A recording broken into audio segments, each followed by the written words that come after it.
This is preparing. Got it. Okay. Setting up your meeting for YouTube Live. Okay. Are we live? Does it say? Oh, yes, I think we are. I can't tell. I'm on our page. It says me shorts, videos. It doesn't show me anything live. If I click on live, I get our old live stuff we did. Okay, hold on. I hear it now. Hold on. Sorry, everyone. Let me just turn off the audio. Okay. There we go. Hello, boys and ghouls. Welcome to a rapid review for Evil Dead Rise. My name is Jason. I'm joined by Mando. What's up, Jason, on this fine Friday? It's a fine Friday. I agree. All right, we're just going to do a quick review of our own thoughts. Mando, why don't you start us off? Okay, so first of all, I'm going to do something we do on the regular show and talk about my Evil Dead fandom. Yeah, please. Which I think is really cool. This, and I also want to bring up. I took my daughter to go see this, who has never seen. I think we may have watched the 2013 Evil Dead a while back, but definitely not like in that fandom bubble of Evil Dead. The first movie I saw from the Evil Dead universe was Army of Darkness when I was younger, and I kind of just I think I saw it when I was 10 or 11 and just loved that movie so much because it was just wacky. And then eventually, you know, when I was old enough to walk to Blockbuster, 14 is when I kind of went and rented the old Evil Dead movies. And I'm a believer that the second one is better than the first, and I think a lot of people would agree with me on that. And not a knock on the first one at all. It's just they obviously redid it for a reason because the story was great and they want to polish it up more. Excuse me. But I'm definitely I love the franchise. I love every entry in the franchise, and including this one. I absolutely loved this movie. And I was reading on Twitter and reading some people's complaints with it. And the complaints with it, totally valid, what I'm reading. And I get it. I just think that in this world, and just anybody listening to, I think we're gonna get pretty spoilery pretty quick. Yes. So if you haven't seen it yet or want to hold off or on listening to any spoilers, be a good time to just pause it and come. But don't forget to come back later. And I think they did a really, really good job in this with still having nods to the originals. You have the chainsaw, you have the boomstick, and I didn't really catch this at first. I caught it, but then someone confirmed it for me. The chainsaw is the same color as the Oldsmobile in the the Oldsmobile in every single Sam Raimi movie. Right. Including Doctor Strange, I heard. So I thought there's a lot of cool little nods to the original. I thought the setting, a lot of people didn't like the setting being in the LA, Los Angeles high rise. I actually really did love the setting because I think it gives you a feeling of claustrophobia where they're trapped now. They're trapped with these demons, and not that the woods are the perfect place for Evil Dead, but you can't even run now. Where do you go? You're within these four walls, and there's nowhere to go. And I think it made it creepier when the daughter passed away, who I was sure she was going to be the final girl. Yeah, I was surprised too. Yeah, and when they kind of thought they killed her and they wrapped her up, but then she's walking around with the blanket on, I thought stuff like that was just really, really well done because you had this overall just sense of dread that they just can't get away from it, knowing outside this door, like shit's gonna hit the fan if you open this door, if you go outside these walls. But there's also shit hitting the fan inside too. So overall, I gotta say right now, it's my number one movie I've seen this year, I think. Wow. I'd have to look back on my Letterboxd. Maybe it's recency bias because I just watched it last night, but I am a big fan of Evil Dead Rise. And I think even if you're not a big fan of the series or don't know the series, I think it actually is a good intro to the series too. And I would recommend people go and give this one a watch. All right. I appreciate the Evil Dead franchise. It's just not my favorite per se. I love the craft work and like the DIY-ness of the movies, especially those first three, like how tactile they feel. It's the kind of thing that you would never really get today. And we've seen a million people go out with their camcorder and try to make like a cabin in the woods type of movie, and it just looks terrible. So I love that they took the DIY, they did it to a quality that everyone can appreciate. And they're fun gore movies. It's just the kind of thing, it's just never been like my favorite. but I love what it's done for the horror genre. And Bruce Campbell's an icon.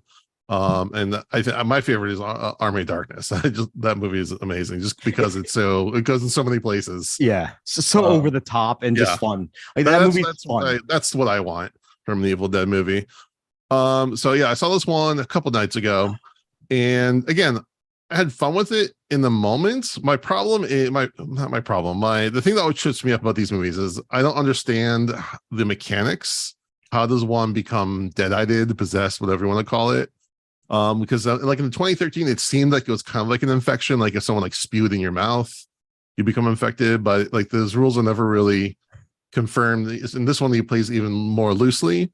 And I would say that I agree with you on that one, to the effect of, you had the scene with the tattoo needle, and then later on she's digging at that wound and suddenly she becomes infected, whereas the son was basically stabbed by her blood got all over him, and at no point was he ever infected. Yeah, but then like all the people, no, he did get infected. I take that back. Eventually he did, but there's all the people like in the hallway that like I need a little bit of grounding. I'm fine, demons, all kinds of crazy shit, but like I need some internal logic to kind of help me understand. It's just very disorientating, which again, maybe that's their intention. But even like, okay, so when the first woman gets possessed, the mother, she's in an elevator, and it's the spirit demon, whatever you want to call it, is manipulating the elevators, manipulating the cords to like pick her up like the tree does. But like, so it can control inanimate objects, but it can't get past the lock to get into the apartments. So here's how I saw that. I saw that because she was in the elevator and it attacked her, it uses that kind of energy to manipulate what's around her. But so now it's almost possessing her and the elevator. It can't possess the front door, I don't think. Yeah, and I would almost look at that as like it's tearing the cables out, right, and doing weird stuff like that. But how are you going to possess a door? Like the door opens or closes. How do you possess an elevator? Hold on a second, though. Maybe the door was possessed, but the lock wasn't. Like I don't. Yeah, that's what I'm saying. Like, I don't need it to explain everything. I just need to have some internal logic so I can understand. Like, are they capable of opening the door, or are they like just fucking with them by like banging on the door? Like, that's the things I get. And again, that's not the biggest thing. It's not ruining the movie. Well, if you go back to the original, though, you can also say, how does it control the vines and the tree branches, but for only those trees? Right. Yeah. So there's a lot of those inconsistencies, which just kind of keeps me from getting absorbed into the movie. But I would say like the electricity is not an organic component, but it's electricity is a life source technically, or it's energy. So maybe it can manipulate the energy. It can manipulate that.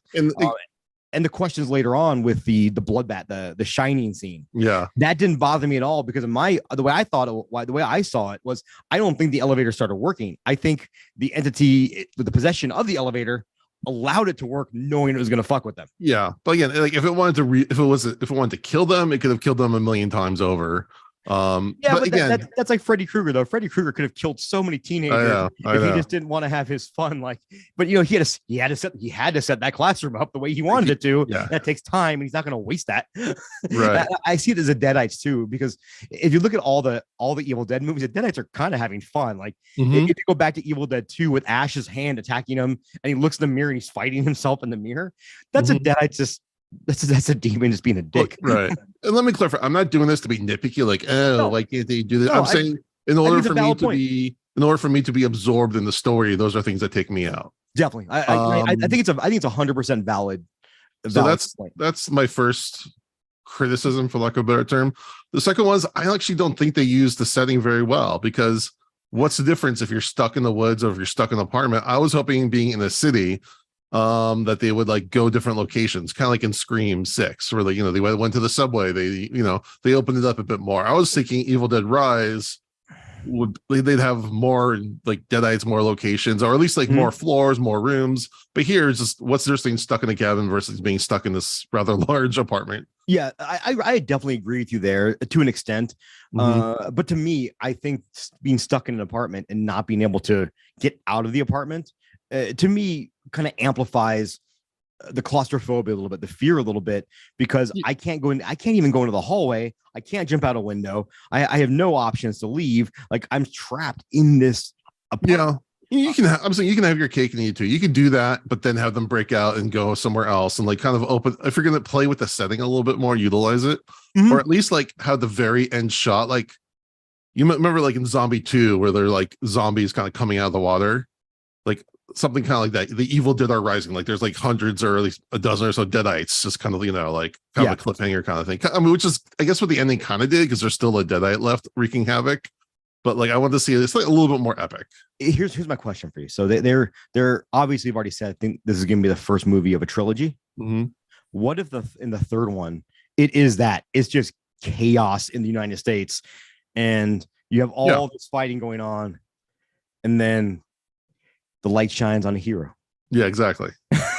Well, I mean, I think they definitely think they set the groundwork for future things without making it.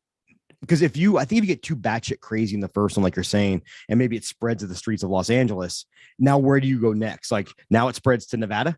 No, we want you California. That's all Army of the Dead. yeah. I don't need it to go too much, but again, this is the fifth film in the series, and like it felt like it went like backwards, at least as far as scope.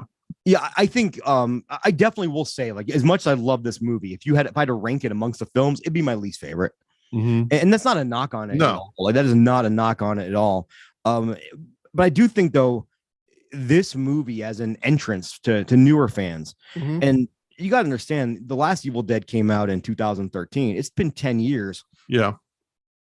I'd be happy if we just got like a new Evil Dead like every 10 years, just to like keep things. Yeah, sure. Why not? If that's the legacy, why not? Well, I do like it's all tied together, but it's loosely tied together, right? Like all you really need to tie everything together is the book. Yeah. Which the book exists. Well, technically Jason exists in this world too, because of the Necronomicon in Jason Goes to Hell. Yeah, and I'm totally fine with that. I think that's a great thing. And actually, what I think would have been really cool would have been a flashback when they're listening to the records and have Bruce Campbell playing the priest or something like cameo like that, just to give it a little bit more scope. That would have been cool. But I also think though, like I know, at least in my heart, I was kind of I knew, like Bruce said a million times, I'm not in the movie. Like I'm not going to be in the movie. In my heart of hearts, I was thinking that's what I would say if I was Bruce Campbell. I was going to be in the movie. But I think it actually works really well without him. And I do think because let's be honest, like every horror movie nerd of our age wants to see that Bruce Campbell cameo, right? We want to see Bruce Campbell coming back to fuck some shit up. And I think if you hold that off till the third movie, and now you've built this new Evil Dead fan base, you don't have to, it becomes like the Easter egg for us old fans. Well, the new fans aren't going to be super distracted by like, who the fuck is this old guy? Yeah. With a chainsaw for a hand. And I think it'll mean that much more. I did like how she said, like, come get some. Mm-hmm. Yeah, there were little nods. And there's a scene where she has a shotgun strapped to her and she got the blue shirt on. And I was like, oh God, it was so good. Now I will say, without being over the top, homages. So and that's the thing. They're trying to keep it 90% serious and maybe like 10% kind of goofy, which I guess in this day and age is the right, because no one's going to put up with the goofiness of the originals. Well, the 2013 remake was very deadly serious. I'd say the only thing over the top in that was the gore, and for all the right reasons. And I do think though, like, you have a lot of trouble today if you put Evil Dead 2 came out today. I think you'd have a lot of trouble with that in the theater, because it's very campy, and I want to say, like, one of the best examples of that would probably be Cabin in the Woods. But Cabin in the Woods wasn't so much campy as it was like this horror comedy kind of mashup thing that we're doing. Whereas Evil Dead 2, like, I think a lot of, or like Tucker and Dale. I don't want to say kids, because it's probably the wrong term to say young people, because I do think young people, much like we did at that age, have a deep appreciation for, especially ones that are horror geeks. Like shout out to my child who will go watch these old movies and have and kind of gain a love for them, and they also understand the time period they came out in. But I don't think, like, if you couldn't have Bruce Campbell playing that character today in a movie made today, and if people take it any bit like seriously, or you have people just shitting all over. Let's just be honest. That's what happened. So I do think they did play it. But I do think though in the next one, if they wanted to put a little more camp in it because they're going to the woods. I think they probably could. But I also now that I said that, now I'm thinking about it. Can they, when they set such a serious tone with the first one? It would have to be like I would have to think about it like a multi-dimensional kind of thing where like timelines are like interacting with each other, and that would be like the way to like have the world of camp meet this world of the more serious world that they've made. Yeah, but I want to bring it back to this movie a little bit. I will say I love the acting. I thought the acting was really, really good in this. So, like you really felt for that family. You're really concerned for them. Yes. And they did a real good job in that first like 30 minutes or 20 minutes where it did move a little slow, I think, but it made me care about all the characters. Yes. Like I actually cared about all the characters in this, which is pretty rare. Like I want to see everyone survive. I knew it was going to happen. Yeah, it was pretty heartbreaking at the end where you're like, oh, this little girl just lost like most of her family. And when she tells the aunt, like, you're really good at lying to kids, like that almost broke my heart, because I'm like, here she is, she's prepared to die, like she just thinks I'm dying today, like it's it. And like it's, imagine having to process that trauma in like in one evening. Or imagine having to explain to a young actress how to deliver that line so well. Yeah, I thought she was fantastic. I thought the woman that played the Deadite, the original Deadite, just did such a great job, like with the facial expressions and the makeup almost, yes, and the body movements, even when they weren't using like kind of CGI, but just her body movements, and just even her playing the mom, you feel this. You feel that she's like got this internal trauma and she's been through a lot of shit, but she's trying to make sure she doesn't put that on her kids. And I think as a parent, we all kind of feel that a little bit when, like, you know, the world's crashing down, but you have all these, you're worried about bills, you're worried about X, Y, and Z, and you're trying not to put that trauma onto your child or let them see the weight you're carrying. And I kind of felt that with her, which is really, really kind of deep. And then I really loved the sister. Like I thought the sister, I also love she was a guitar tech too. I thought that was cool. Yeah. And then here's a question I do have. Maybe you might know this. So the son is a trans actor. And what I think is really cool is I couldn't tell if he was supposed to be trans in the movie or not. And either way, but what I love about it though is it didn't matter. Like they didn't make that like a talking point. If he was supposed to be trans in the movie, it was like, oh, he's just my son. And I absolutely love that the way they did that, because it makes you think like, was he supposed to be trans? And if he was, fucking A, that's the right way to do it. Like I didn't notice at all, to be honest. I think me with my child who's gender fluid, and also knowing, you know, their friends, which are, I met a lot of people from that community. Yeah. And I think I can just pick up on it more. Like it sounds dumb. Well, I mean, it is kind of a dark, dingy movie, and you know, there's a lot of things visually happening. So like, I didn't really take time to. There might have been things that were there that I just didn't pick up on, but either way, it doesn't matter. It doesn't matter. And that's why I think it's so cool about it, because I think sometimes when they do have an actor who, like a trans actor playing a role, let's say playing a trans character in a movie, they go almost over the top to try to tell you that actor's trans when you don't have to do that. Like just you don't even need to tell me that, because I just want them referred to with whatever pronouns. I don't need you to reinforce their pronouns. Just call them the right pronouns, call them your son, and I'm a happy guy. Right. Yeah, exactly. I think it's just really cool. That should just be a part of life. It shouldn't be something we have to continually point out, but it's good. But it is good though, seeing more, you know, in a world where, you know, people always say like, well, why do you have to point out it's the first female coach? Well, you have to, because hopefully we get to a point someday where no one has to point that out, because it's just a piece of life that we accept. But right now, it's sadly a lot of people don't accept that piece of life. So it is cool when you see though, like this genre, let's be honest, our love of horror has been predominantly, you know, when it comes to actors or stars, cis hetero male. It's nice to see that the doors are opening up more and more. I mean, I will criticize the character for playing demonic records. They don't get a pass for that. But I mean, dude, okay. When I saw that, like the first thing I thought of is, don't play the record. I thought of, I throw that shit right away on my turntable. Like I definitely would play that. I would definitely play that fucking record. Okay, or don't go when tiny claustrophobic halls right after earthquakes with all kinds of like demonic shit laying around. I was less concerned about him finding the demonic shit than I was about his safety. Yeah. Because I was like, that's just a bad idea. And even his sister goes, hey, there are It might be aftershocks. I don't fucking go down there. I was also very concerned about the pizzas. Yes. Very Yeah, I concerned definitely about had the pizza pizzas. trauma. Yeah, because I'm like, dude, like they're not. Oh, they're gonna be so hungry later. Right. And it's I don't know if it's like it's just a weird trope to me when there's like a family that is split apart and like their go-to meal is going to order pizza, especially in LA. I'm like, dude, that's like $100 in pizza right there. Really? I don't know. Pizzas buying whole pizzas like that is expensive. So it's always funny to me. It's I get it though, because it's, hey, go get something quick. What's the first thing that pops in your pet? Like Pizza. Go taco, get pizza. or I would say, okay, Taco Bell's your cheap go-to meal. Pizza, especially big ones like that, are going to be a little more spendy. Unless it's like, I guess maybe it's a Little Caesar, but who knows? Yeah, you're trying to feed though like 5 people. If it only costs you like 80, maybe 60 to 80 bucks to feed 5 people, it's not terrible. Not terrible, but yeah. Again, on the craft wise, I thought the cinematography was really good. Like that, I love it when they do that thing where like a chair or something falls over and the camera goes with the chair, because it was, yes, and this one was the couch, I think. And that's almost an homage. Tricks.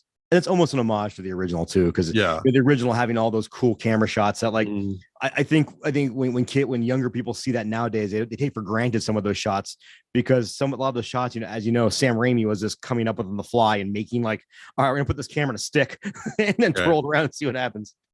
Right. And like there's that fisheye lens when they're looking through the people. There were some great sequences. And again, I would say this is a very fun, just watch, enjoy some gore, enjoy some frights. I'm not knocking this movie at all. I would say it's a B plus. If I was to give a letter grade.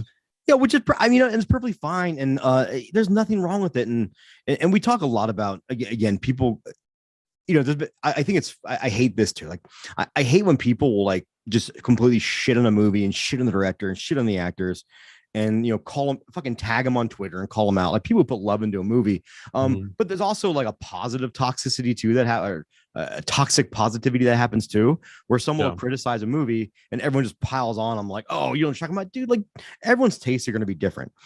I think if you walk into this movie expecting, a very poignant, nuanced, Ari Aster style elevated horror.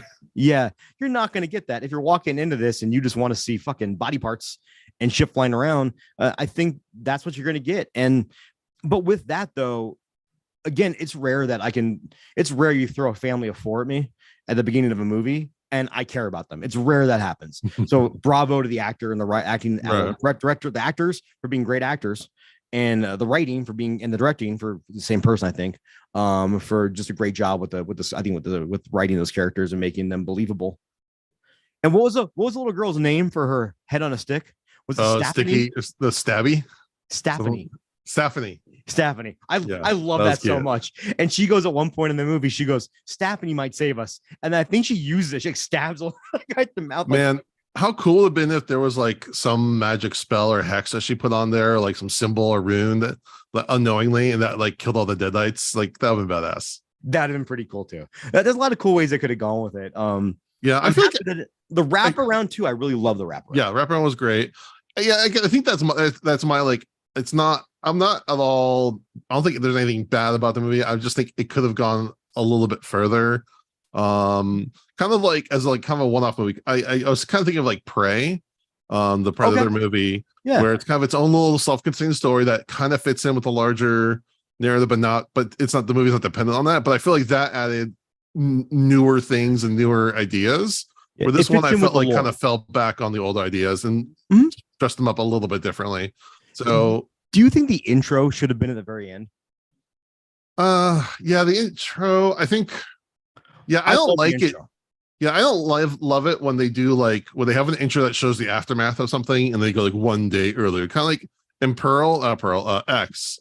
That was I don't love that part of it. Yeah. It kind of takes away a little bit of the suspense in a way, or like I think my brain is constantly trying to figure out now. Yeah. Like, how does it lead up to, because it's so drastic, where the settings, right? So I'm trying to think like, how does this lead to the cabin? Right. And if they had like shown that neighbor earlier or something, just to get out of the way of like introducing her, so just like shoehorning her at the ends, I think it would have been better. Yeah, there's I love that sequence in and of itself, but in the larger narrative, it it was just kind of messy. And it's like, and again, because I watched the previews, I know that there's going to be some cabin sequences. So again, yeah, you're just trying to figure out, is this like, I thought all that stuff was going to be like in the past, and there was somehow, this is how they're going to find the book. And I do also think this is an example, and this is why I don't really watch trailers, is that I've heard from a lot of people, a couple of friends when I saw, said the trailer gave away too much. Yeah. And I'm a big trailer person. Unfortunately, I just can't get enough of them. So it's, yeah, it definitely can ruin some things like that. I think I probably might have enjoyed it a little bit more if I didn't see the trailer. Yeah, I tend to not watch trailers when I can, or I tend to forget them anyways. But the one thing I knew from the trailer that you can't miss is that the mom is obviously the first Deadite. So I think that, like, and I guess another negative I can say is because the trailers give away so much, I kind of knew, like, I was just waiting for it to happen for her to become the Deadite and how. Yeah. Again, I mean, it's a double-edged sword. You have to sell the movie without ruining too much. So it's a fine line between getting people to show up and, you know, have people enjoy the movie. Yeah, and very much so. Like, the writers and directors are very rarely have anything to do with what comes out the trailer, so they can't say, like, "Hey, keep this out, keep that out." They basically have a marketing team watch the movie and pull, like, intense scenes to try to sell it. So it's right, or they just give them like a scissor reel to choose from. But don't you think, though, that with, you know, again, most trailers being that way nowadays, if you had that kind of old school horror trailer where it just almost gave you just had the ominous narrator, which is a couple little like Skinamarink. Yeah. I mean, I still haven't seen it. I'll watch it someday. Okay. And the only reason I want to watch it, but I don't want to watch it while everyone's just talking about it. I know. It's just one of those movies you just say it and just, you know, someone's gonna have a reaction. Yeah, I just know I'm gonna go in with a preconceived notion on it, and I'm either gonna overthink it. I know I'm not gonna have a good time. Yeah, we're not gonna. Okay, I'm sorry we promised. Yeah, I'm sorry we promised there. But nobody talking about trailers though. It's a good example though of yeah, I just want to see. I think there's nothing. The joke is there's nothing to show in that movie. Oh, okay. But having a minimized trailer with even, you know, look at the old Nightmare on Elm Street trailer. I was like, oh, Freddy's gonna have a baby. You're like, what the fuck is happening here? It's a boy. Yeah, but doesn't give away too much. You're just like, oh shit, I want to see Freddy with a baby. That's all you need. And I think if they had done like just some shots of Deadites or some random yeah, I mean, they didn't show like the final form, which actually I kind of wish they showed a little bit more in the movie. I don't think I ever got a good look at it. I mean, you don't need to per se, but I thought it would have been more effective, or at least like if it, like, you know, if they had a hero shot, it was mostly like in shadows. Again, these are just my little things. I definitely I think you can't, as far as a pure horror movie, I don't think anything better has really come out this year. So far, so it's like a good solid traditional, for lack of a better term, horror movie. See a movie during the Panic Film Fest. Okay, well, as far as major releases, called Beaten to Death. Mm-hmm. And all I'm gonna say is, like, what the fuck? That is I actually will really recommend it. That might be my favorite of the year so far I've seen, but it is like, I mean, like the guy that directed Martyrs watched that movie and was like, maybe you should tone it back a bit. Okay. I'm concerned and intrigued at the same time. I don't think it was that bad, but it's really a very, very, very, you don't watch that movie and like, you're not going to have a good rest of your day. Yeah. All right. Well, really good though. Really good. Highly recommend. I think I gave it 5 stars too. Nice. But I gave this 5 stars as well. I gave this an A+. Okay. And, A+. Wow. I don't know, A+, whatever. An A. An A is the top. Yeah. Whatever. 5. I gave it 5 out of 5. Going for a Dads on the Crypt rating. I gave it 5 out of 5 because I think it gave me everything I wanted. And when I walked out, I felt happy. Like, I was like, fuck yeah, man. Like, that was a fun fucking, I got home and watched the original. Yeah, I could probably do it with a rewatch. Again, if we're going back to our usual scale, I'll give it a 4. Good, very good. You can't go wrong, but like, I just felt like it could have been better. I do think this will be one of those cool movies though, you know, you can get, your son, and I know Kiara doesn't really like horror that much, but I do think like it's, if you have a family that's horror loving, and I probably wouldn't show it. Yeah. To your really, really young ones. Oh no. I would say like middle school. I think these are two. I think the older aesthetic of the originals would do. Like, I've shown my son Army of Darkness. He loved it. Well, I know that's like PG-13, but I feel like the gore is less an issue than when they have really like over like dark sexual stuff. Yeah.